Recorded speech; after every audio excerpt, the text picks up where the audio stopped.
Welcome.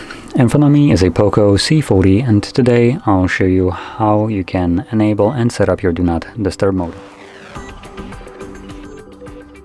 So to get started, pull down your notifications, extend them, and in here between the toggles you should have somewhere the Do Not Disturb toggle.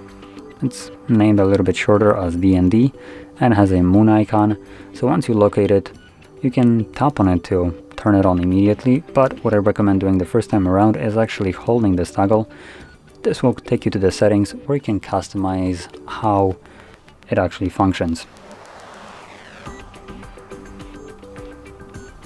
So let's scroll down just a little bit further and we have, there we go, Do Not Disturb mode, and everything below here is associated obviously with the mode. So we have the toggle to turn it on off, we have a schedule, which we only can have one schedule, it looks like it.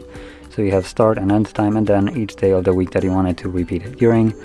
Below that we have when device is locked, meaning that the Do Not Disturb mode would only function when you have your device locked and not using it. If you're using it, it will just behave normally, even when the mode is enabled.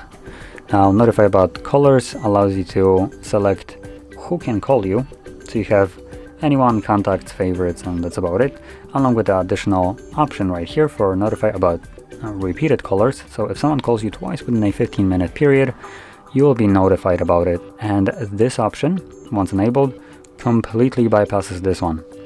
So instead of being notified about whoever you've chosen right here, so no one basically, if you enable this, if whoever calls you twice in that 15-minute period, you will always be notified about it. So once you set it all up, you can close this, and then whenever you want to use it,